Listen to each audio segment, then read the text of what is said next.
Quels sont les points communs que vous pouvez identifier entre votre métier de policière et puis votre sport, votre activité au haut niveau? Je dirais que déjà, c'est quand même, que ce soit en police ou dans l'athlétisme, on est quand même tout le temps hyper stimulé. C'est-à-dire que moi, si je ne suis pas dans le sport, je retournerai dans la police. Parce que j'ai besoin de cette adrénaline-là. Et c'est une façon de gérer ces deux vies, comme ça, l'alternance, Moi, maintenant, du coup, je suis plus sur le terrain. Mais forcément, oui, j'y retournerai. Et puis aussi, le point commun qu'il y a, c'est que dans la police, il y a quand même un très fort esprit d'équipe et que je retrouve aussi en équipe de France. Et ça n'a pas de prix. Franchement, pour moi, c'est très, très important. Comment est-ce que vous expliquez finalement qu'il y ait autant de sportifs dans la police, dans l'armée? C'est parce que les valeurs sont communes? C'est parce qu'il y a ce fameux esprit d'équipe dont vous nous parlez? Parce qu'ils sont très nombreux, on l'a vu, c'est un tiers des médailles, c'est impressionnant.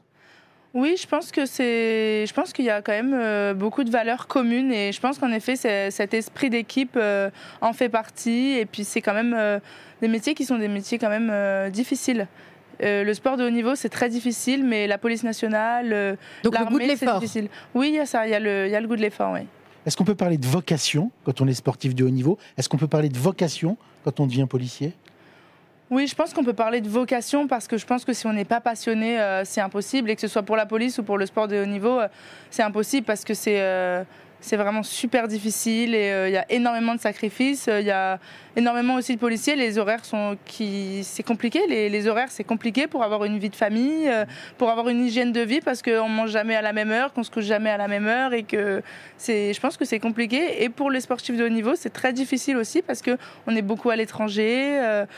On mange bien, on sort pas, on met quand même beaucoup de choses de côté. Avant d'être policière, j'ai commencé en sport-études, puis j'ai passé le concours de police parce que forcément, pour moi, là, en tout cas, le métier de policier était une réelle vocation. D'accord. Et donc je suis rentrée dans la police. J'ai commencé donc dans le 18e arrondissement où j'ai fait 5 ans. Et par contre, j'ai jamais lâché l'athlétisme. Mais j'avais simplement un niveau national. Donc je faisais quand même des podiums nationaux tout en étant policière.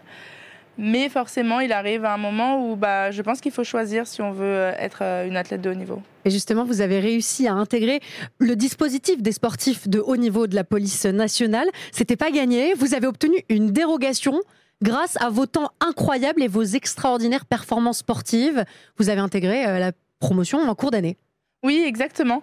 Donc j'ai pris une disponibilité en fait pour me permettre justement d'être une athlète de haut niveau parce que quand on n'est pas athlète de haut niveau, on ne peut pas prétendre à intégrer le dispositif de la police nationale. Et ma prise de risque a fonctionné. J'ai réussi à vraiment me consacrer à l'athlétisme à 100% et ça a fonctionné. Donc c'est génial, c'est un honneur pour moi de représenter la police nationale.